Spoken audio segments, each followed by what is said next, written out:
Hi, everybody. Welcome to the QB School. This is going to be a good one, Q&A. We're going to talk route tree. We're going to talk really generic, basic concepts, then get into some detail, talk about how you build a whole passing game out of the route tree, also talk about quarterback run game mechanics, talk some wide receiver perimeter issues, be all sorts of good stuff. Hope you really enjoy it. Keep the comments coming. Keep the questions coming. I really appreciate it. Welcome to the QB School.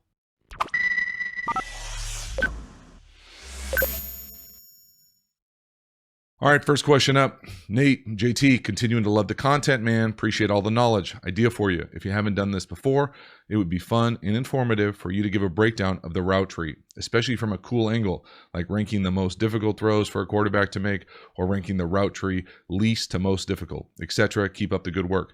Great question, Nate. I'll show an image here. We'll go through the exact route tree. But the essence of it is the most difficult throws are the ones down the field, right? Easiest throws, really short, little slants, little hitches, all sorts of stuff like that. But I love the route tree as just kind of a teaching tool. It's a great way to teach young players, teach people who are new to football exactly what the passing game is built from. So let's dive into it. So the route tree here we go. This is on the left of the ball. We got the sideline over here. So the ball would be over here, outside or inside wide receiver. And really the way you want to think about it is even numbers are to the usually going to be in-breaking routes. Odd are going to be out-breaking routes normally. Now, and then the difference is that all these kind of vary by what offense you're in. 2 is almost always a slant. 0 is usually a smoke route or a one-step hitch. I've seen it called a hitch before too. Sometimes the hitch is called a one route. Either way, depending on where you're at, the flat, one route, quick out, or a normal out, 3 yards. The other thing that varies for route trees is yardage. So this is more of a tune to a high school youth route tree.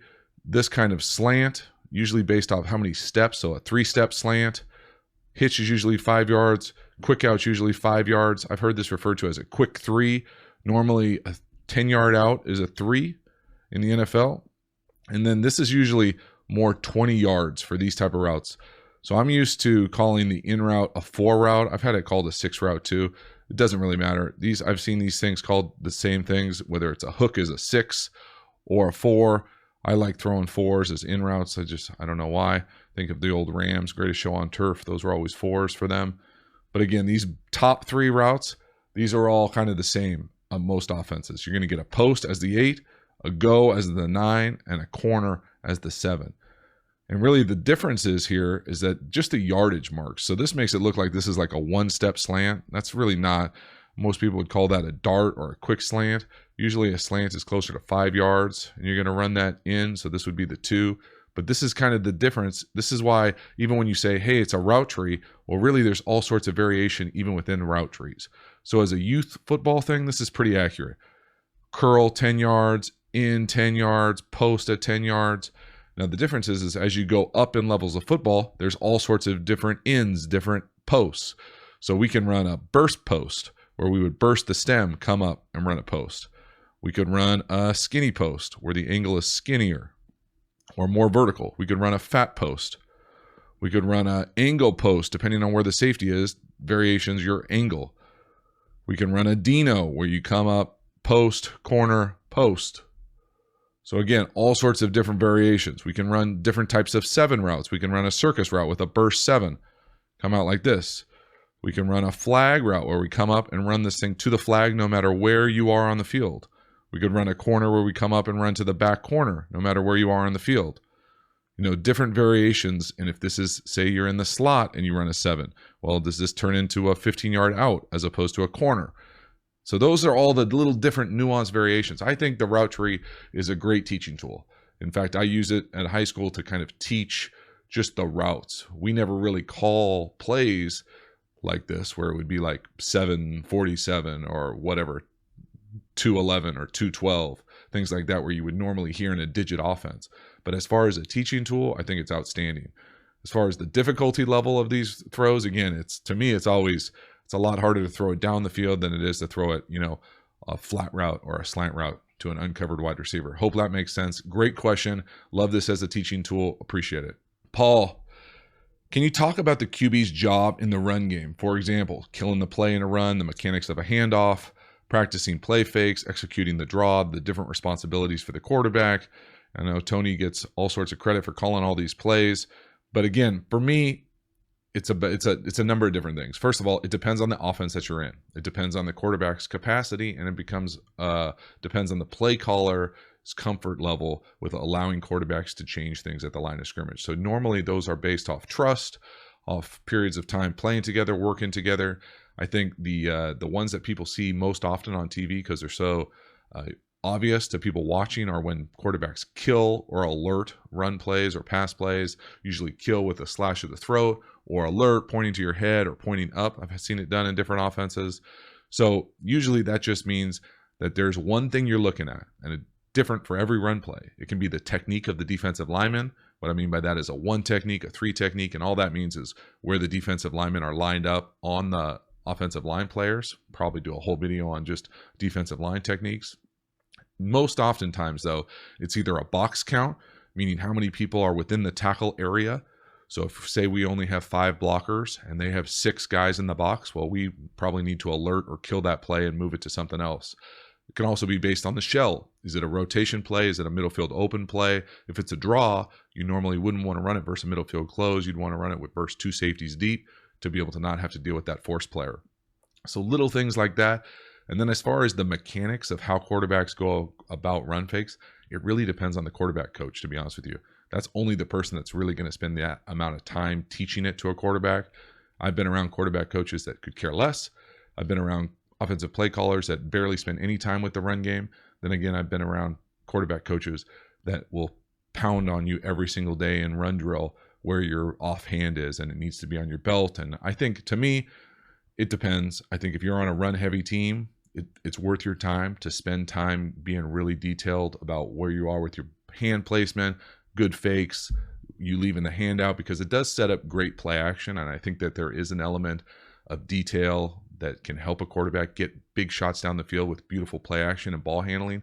But again, do I want to spend all day on it every single day and just be pounded over the head by a quarterback coach who has nothing else to do, has never played the position, but knows that the offhand of a handoff should be on my belt? And if I'm not doing it in a one-on-one drill or on air drill, that they're all over me about it. It doesn't make for a great environment.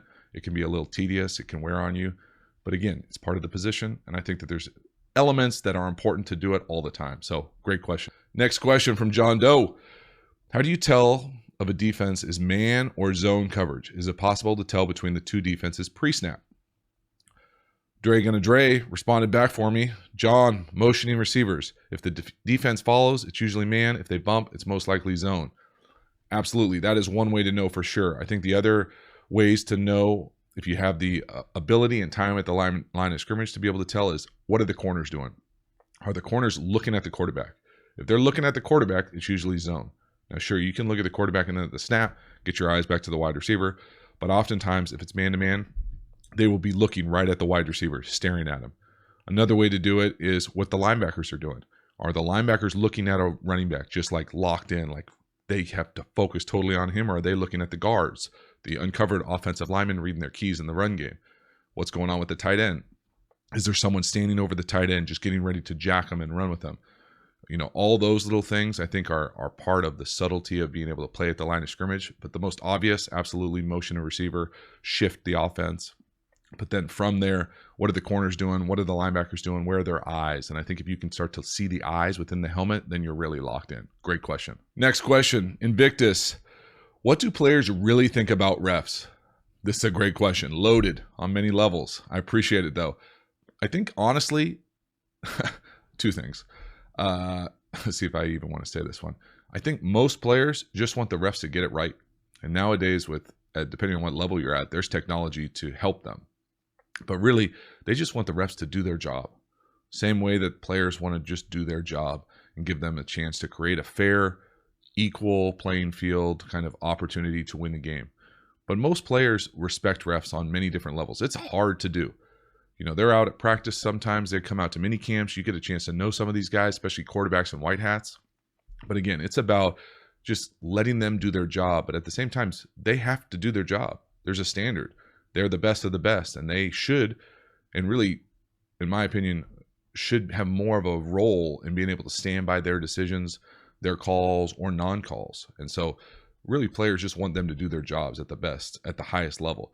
I think the other thing that's a little bit different about referees is they're part-time, especially at the NFL. It's just a strange dynamic that all these people put in so much time, all this money, but then the decision makers, the people who are the judges out there, are part-time, and you just feel like, gosh, are they really spending the time with their craft that everyone else is?